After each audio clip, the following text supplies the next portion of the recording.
Hello!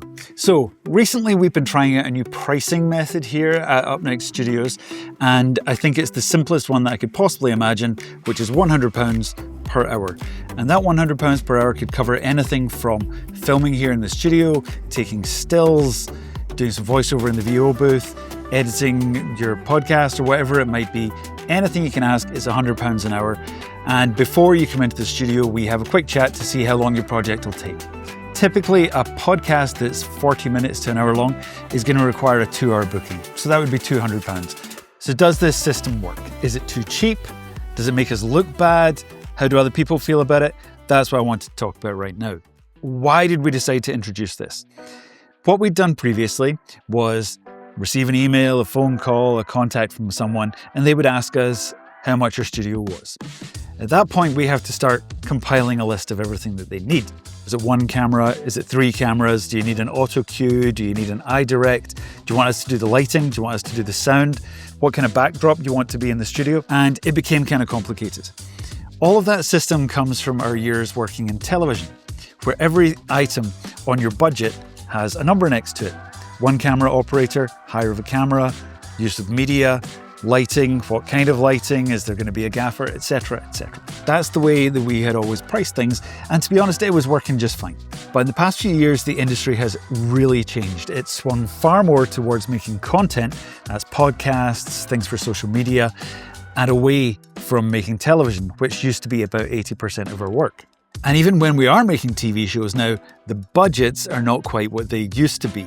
So I decided that we needed to try and appeal to a broader range of people who might want to come into the studio and use our space and our services. So the way I see it is that we're no longer here just for production companies making high-budget TV shows or PR companies making branded content. Now we can appeal to anyone who just wants to come in and get a studio service. So the next question, are we actually too cheap? I remember watching an episode of Dragon's Den and hearing Duncan Bannatyne say that any idiot can sell something too cheap. And I think that's pretty much true. And I probably am that idiot.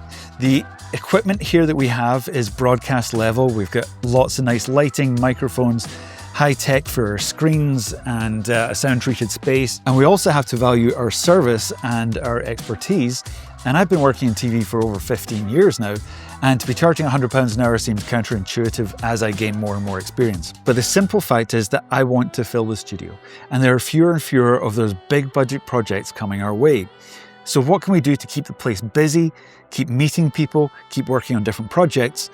In my view, that's creating the simplest pricing system possible. So does offering the studio and all our services bundled in at only £100 an hour devalue the industry as a whole? So this one's tricky, and I have friends who work in the industry who've said to me, we're offering our services too cheap. And actually that could hurt the industry as a whole. And I can really sympathize with that point of view. But I only have 1 business to run and 1 studio to fill. And I have never felt that I was really on the inside of the media industry in Scotland. I've always felt like I was just on the fringes. So I don't know that I really owe much to that industry, but it is definitely something I can sympathize with. The next reason I decided to try this pricing model was because I was told the number 1 reason why people will visit your website but then not get in touch, not visit the studio, not book a session is if they can't find a price. And that's the case on almost all the other studio and production company websites that I see. Get in touch for your bespoke pricing. I decided that if we could put our price out there, as simple as it could possibly be, £100 per hour, that takes that uncertainty away. You shouldn't feel worried about getting in touch with the studio that you might be embarrassed about how much they actually ask. And you can start pricing up your project just by looking on the website to decide if coming here is the right choice for you. So that falls into the idea of keep it simple. I couldn't think of a simpler way to offer this. So how can we offer this pricing? Well, there's 3 of us working here. That's myself, Alan and Megan. And we can all use cameras, we can all set up microphones, lights, and run our mixing desk. We have great quality equipment and technology. And a big part of that is that we own all this technology. It's always going to be here. We don't hire things in per job. If you wanted to hire a very specific piece of kit that we don't have, a particular camera, for example, or a lens, then we would have to charge for that, and that would be on top of our £100 per hour.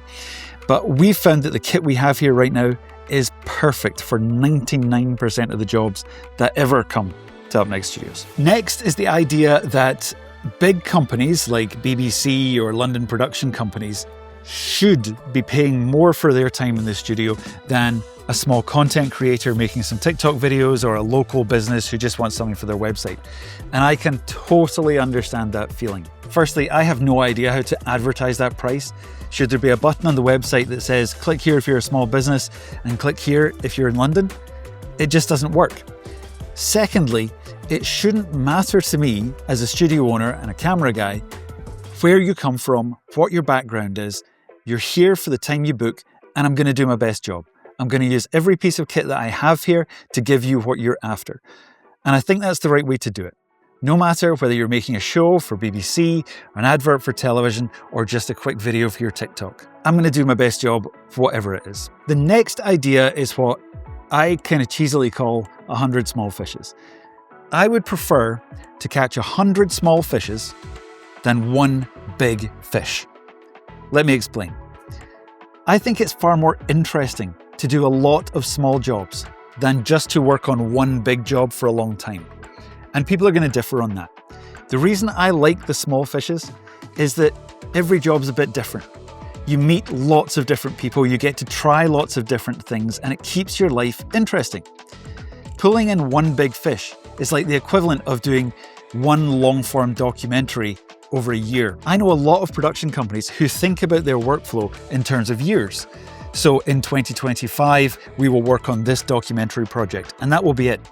In 2026, we're going to work on this pilot for a comedy show, and that will be it. But I don't work that way.